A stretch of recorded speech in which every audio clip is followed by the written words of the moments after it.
So yes, today is March 29th. We are reading pages 153 to 157. Um, I'm going to start off with a little bit of Jackson Rising. We've been continuing our conversation on people's assemblies. Yesterday we talked about the key components of an assembly event. Um, and I wanted to continue that conversation today. So what an assembly can accomplish? When we look at the experiences of various peoples and social movements throughout history and throughout the world, we see that people's assemblies can and do wield different types of power.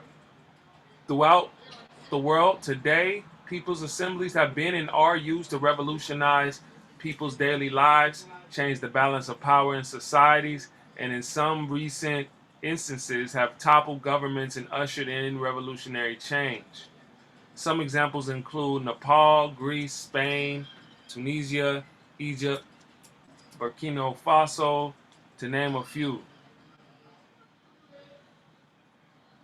What follows is a brief breakdown of what people's assemblies have and can accomplish based on the aforementioned and many other historic examples. Um, so one says, during periods of progressive or radical upsurge, an assembly can push for structural reforms and engage in mid to scalable autonomous projects. One of the best examples of this exercise of this type of power are how the various assemblies in Venezuela were able to push and enable the progressive administration of President Hugo Chavez to make radical changes to the nation state's constitution between 1998 and 2010. Venezuela during this period is also a good example of what scalable autonomous projects can look like, such as the numerous cooperatives that were built, the housing developments that were constructed, and the crisis of 2000, 2001 offers another critical example of how the assemblies there encourage workers to seize numerous factories and turn them into cooperatives. Mm. So, there's a bunch of examples. I'll save those for another time, but this example was pretty profound to me because it represents going from the bottom up rather than top down, right? You have folks that came together with common goals, common needs, organized and literally affected their whole country, and developed a relationship, I guess you can say, or was able to make an imprint on the president so he can change the Constitution, the very foundation of the country. So that was very profound to me because we have that same power here. Um, I will say that, and I'm making an assumption that it may have been a little easier for Venezuelans because there might be a consistency or a less variety in like cultural differences. I would have to look into that, but I know there's so many cultural differences in America that it might be a little more difficult, but it's still very possible, um, because we still have similarities. I see folks in the chat. Paula says, recommend reading Berta, sorry if I butcher this, Caceres autobiography, published right before she was killed, where she talks about Honduras' plan for citizens' assemblies and how those plans were dashed by a U.S.-backed coup the very week the assemblies were going to start in 2009. So, wow. Thank you for that, Paula. I'm going to copy that over to my notes. That's real interesting. There is a concerted effort to uh, oppose ground up change. It is a threat to those empowered. Now, the irony is we live in a country. Oh, also, I see she said Chile is doing citizens' assemblies right now. Shout out to Chile. Um, I feel like it's very ironic that we live in a country where our country was founded by quote unquote rebels, right? Folks who were going against the status quo. It's in our Constitution or and Declaration of Independence that if the government isn't serving the people, then the people have the right to go against that government. But it seems as though the government continues to put themselves in a place of um, I'm is it omnipotence? Like they're everywhere, and kind of like also making it harder to change things. You know what I'm saying? Like little things like Republicans, and it's not a partisan thing, it's both of them, but how Republicans went and started attacking voting rights, because they didn't like how the votes went. It's like, hold up, wait, y'all are actually supposed to just sit back and accept what's happening. If the voters said we're going this way, then y'all as politicians are supposed to say, oh, okay, that's what the people want. Then we're going that way. No, they said, oh, that's what the people want. We're going to make it harder for the people to actually change what they want to see changed. And so that's an example. And then we have even geopolitical examples like what was just explained in Honduras, how, collaborations of the common people is seen as a threat even to world powers and the hegemony. Because I know in South America the dollar is used as a lot of the a foundation of some of these developing economies. So, if these countries were to ever start really forming their own um, foundation based on their own resources solely, and being able to have their own power, it could threaten the balance of power for America. Um, so yeah, it gets real. Um, so thank you for that extra knowledge. Please look into these different examples of people's assemblies in Venezuela, in Chile, and Honduras. All right, so now let's get back into the reading. Um, 153. We're actually going to start on the bottom of 152. From Nanny Helen Burroughs' paper at the Library of Congress, excuse me, we learned that the co-op got advice from Tuskegee Institute, had a thriving chicken farm, sold its chairs and brooms as far away as Virginia and Baltimore, bought products for its retail store for Eastern Cooperative Wholesale in New York, and was represented on the committee of sponsors for the District of Columbia Cooperative League. Unlike most of the other cooperatives of the 1930s and 40s, cooperative industries was what would now be called a hybrid cooperative because it evolved into a consumers cooperative, along with an agricultural marketing cooperative in addition to the producers cooperative. This way, more of the client's needs will be met. The more the store carried groceries, fresh fruit, vegetables, meat, poultry, eggs, and butter. Hope explains that this effort was different from the English co-op model, which starts with consumer cooperatives that build demand. The demand built by consumers co-op provides an infrastructure that was believed to be necessary to sustain a producers cooperative. Hope remarks that most of the Negro cooperatives followed the English model, but that it was both interesting and gratifying to see how cooperative industries had taken advantage of the temporary help of the government to create a permanent cooperative society which has so charted its course as to be able to continue its independent existence by filling permanent and lasting needs of its members after government aid was withdrawn and other relief methods were substituted for the self-help cooperatives. So we have an example of a cooperative that formed off of being subsidized, um, money from the government given to them to operate, and they said, "Look, we're going to become self-sustainable," and they were able to parlay those funds into a business that serve the community well beyond the government giving them funds. I think that's profound. You know, like how many iterations can you make that money? You know, we call it money flipping. You know, like how many times can you make the dollar flip? That's how you stay in business. You know, you have the income coming in, and you want to make that do something, and they made that become a staple in the community that continue to give waves of jobs and access to healthy foods and just an overall morale booster. It seems like cooperative industry started as a. Oh, excuse me, I read that part already. Okay. Hope also notes that while the producer cooperative started with 400 members in 1936, it was down to 87 by 1938. However, rather than a sign of failure, the smaller number of members was the result of a change of model or focus that actually strengthened the co-op. The members were more committed and more productive.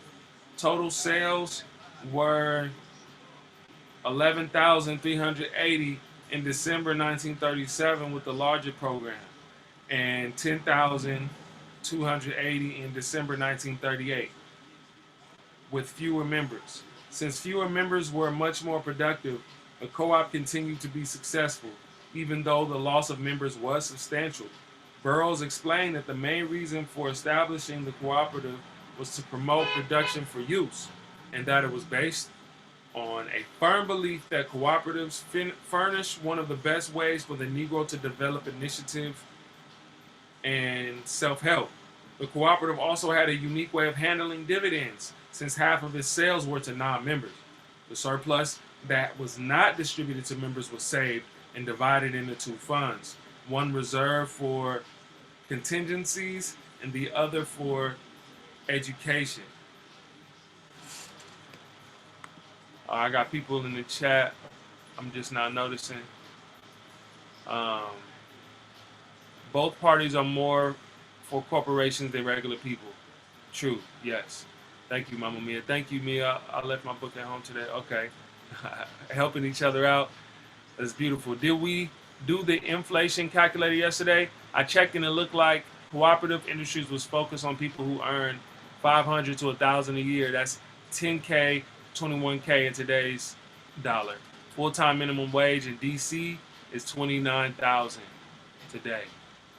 $118 per member is 2,371. Thank you, Paula. Yes. So were they saying that they had fewer members, but they were somehow that made them more profitable? I was trying to understand this part. Yeah. Let me look back on that part and see. Did I pass by it already? What page was that? It was on 153, right? Yeah, it looks like about halfway down after the numbers, 118 per capita. Since fewer numbers were much more productive, the co-op continued to be successful, even though the loss of members was substantial. So I guess they got lean. Like maybe they found a way to optimize productivity based on maybe specification of roles. I'm just assuming now, maybe they had too many people. Yeah, it was 400 and it went down to 87. So those 400, maybe they just weren't putting in that much work, Right. Like everybody's lifting, so I don't have to lift as hard. Yeah. Mm-hmm. So I mean, that is an unfortunate part of business. You know, um, Regardless, you can lose your job. I'm sure in cooperatives, right? As we're seeing. Um, but luckily, that 87 were still able to keep their job. Um, and maybe there was some sort of severance package for those folks that lost their jobs. Maybe it wasn't super, plush, but maybe something. Especially if they were already owners, maybe they were able to, get bought out or something. Um, You know, I would imagine like just saying like, okay, we don't have the money to pay you is not the end of it, right? Because if you put your money in, like what, how do you rectify that? You know, so that's a But question. here, it does, I mean, it might have been that, but it also looks like they really, like you said, they got lean and they actually were able to parlay it into a more, they were able to pay dividends and save money. So I guess the move in the end was good. Right, they made it work. They made it work. Oh, well, I just like that idea, like you said, of them becoming self-sustainable, um, and continuing to keep changing stuff up until it works, not just. Yeah, Maybe, maybe persistent.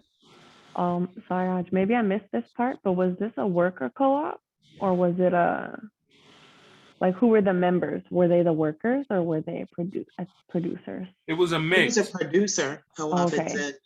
Yeah, Okay. yeah. It seems like they had non-members who were also, um, you know, had stake in it somehow. Um, okay, so Hope 1940 article gives us some insight into the co-op's purpose and goals. Oh wait, did I skip something? No, Okay. you're on point.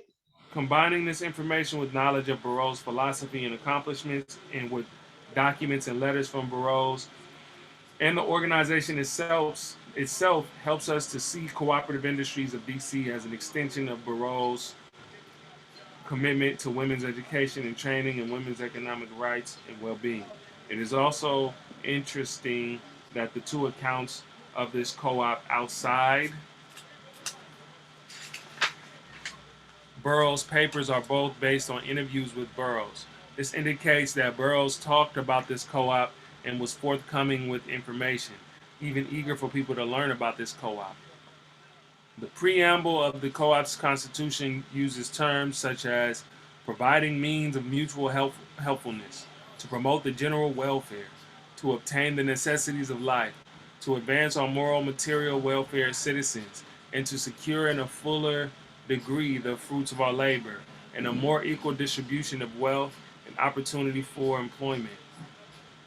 The, the membership recruitment document refers to enlarging the cooperative movement in the district and building a permanent citywide cooperative organization. Clearly, this was a grand plan that achieved some successes and was viewed favorably in Washington, D.C. and nationally.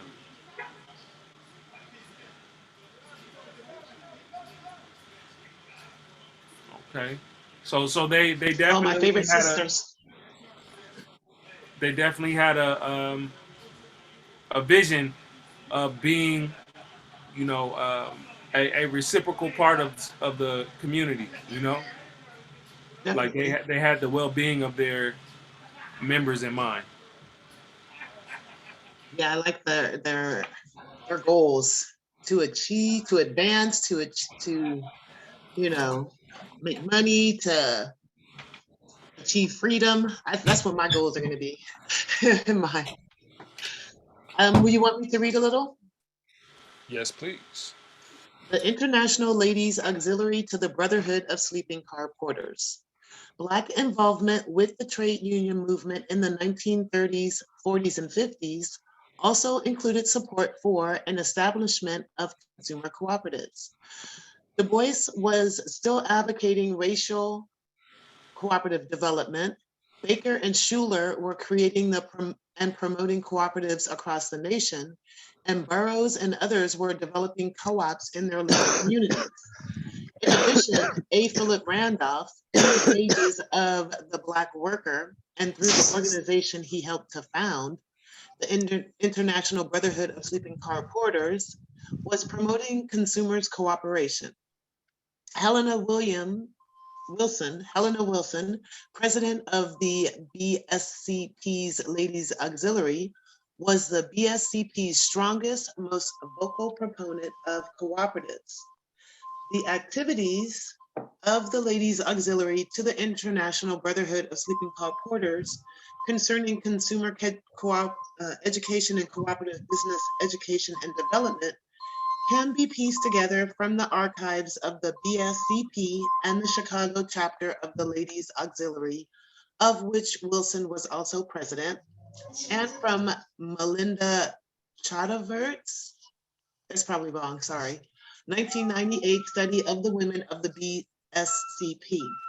Analysis of the activities and strategies of the Chicago Auxiliary and the International Ladies Auxiliary, particularly as they interface with the larger labor movement. Both Black and White shows how the co-op strategy was developed among Black activists between 1935 and 1952 and sheds light on African American women's roles in advancing and implementing that strategy. I mean, they had like a real network like we're trying to build right now, Aj, where they had all these organizations working in concert, playing off of each other, and really working to spread it throughout the country. I love it.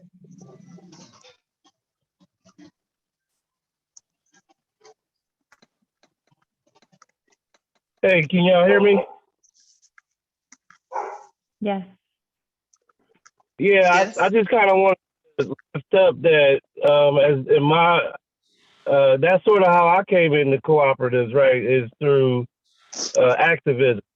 I started with about 2016 doing like political activism through DSA, and one of the things I started to pull back to was like economic issues were the main problem.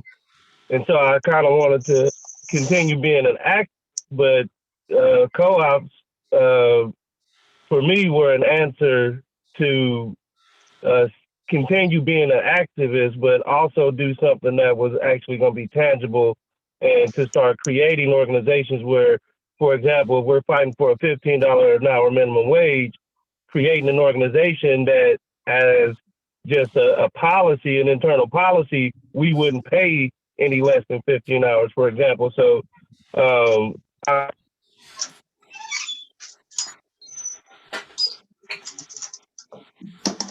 Maverick, you went off. Did you say at the end after the $15 an hour? said my sound went out. It went out for a second, but just at the end, you said you created an organization that paid $15 an hour. Well, I said we should be working to create.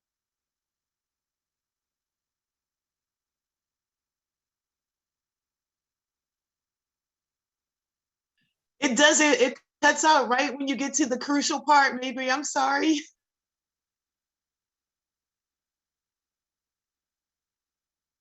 Yeah, I can't hear you. But it's a hecka good to see you joining from across the country. Yeah, thanks for joining us, man. I know how it is with these technical difficulties, but man, I know you just get right in the meat of it and it cuts right out. But yeah, we're definitely building that into our projects. Like, how much are we going to pay folks? We're going to pay a living wage. And then if the project is smaller, but so be it. We all make it work that way.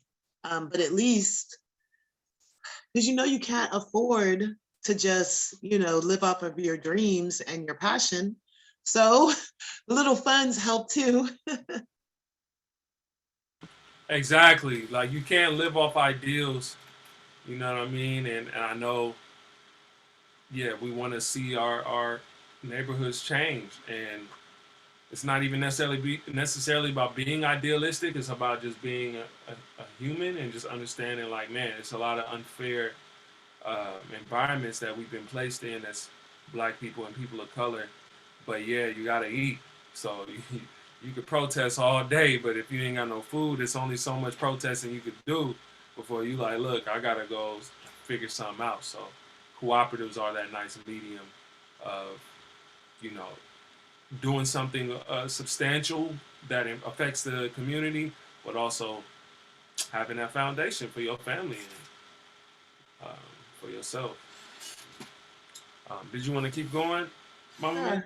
Um, Shadowbert explains how the women of the Ladies Auxiliary, predominantly union wives, use their position as African American homemakers and heads of the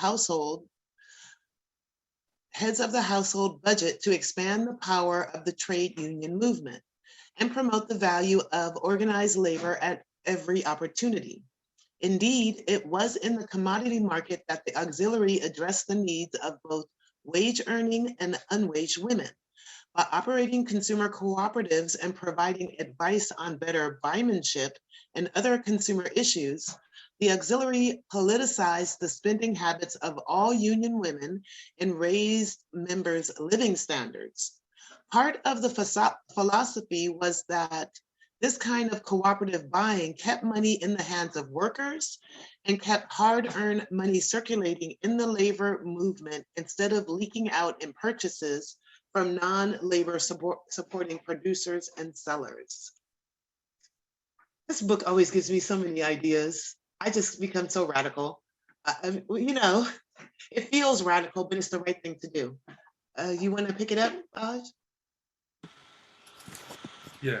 Helena Wilson was elected the first president of the Chicago Ladies Auxiliary in October 1930 and served until 1953. She also served as the first president of the International Ladies Auxiliary from September 1938 until 1965 and has substantial influence on the organization over the course of more than 25 years. According to a short anonymous biography written in 1956, Wilson became, or now housed in the BSCP collection of the Chicago History Museum. Wilson became interested in the cooperative movement after she became president of the Chicago chapter of the Ladies Auxiliary. She was instrumental in organizing a consumer cooperative buying club in Chicago and was one of the few black women, if not only the only one, elected to serve on the National Consumer Cooperative Council. She also led the Chicago branch of the auxiliary in becoming a charter member of the cooperative union Eye Care Center. Yeah, I just realized we're at time, y'all. I don't want to hold y'all too long. I know we still have a couple more pages of reading. I'm gonna just finish this paragraph and go from there. Let me see. She was instrumental in organizing a consumer cooperative buying club in Chicago and was one of the few black women elected to serve on the National Consumer Cooperative Council. She also led the Chicago branch of the auxiliary in becoming a charter member of the cooperative union Eye Care Center in the 1950s. The trade unions and the anonymously written biography notes that the Chicago Auxiliary is the only affiliated organization composed exclusively of women. Like many black women leaders and movers in the co-op movement who began their civic engagement doing charity and community work, honed their leadership skills in churches and benevolent societies. Wilson had been active in the social and civic movement and fraternal organizations by joining the Ladies Auxiliary. Man, shout out to Helena Wilson, who just was really, really, really leading the charge and was involving herself with some powerful work. Again, so many examples of just leadership and selflessness and visionaries, So, any last words after this inspiring reading? Go women. Yes, go women.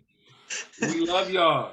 We'd be Man, the we need glue, y'all. be holding that together, be holding it down. Man. That's right. So, yeah, they're my heroes. That's all. Mine too. All right. And you guys are my heroes too. Thank you for joining us. And we'll tap in tomorrow.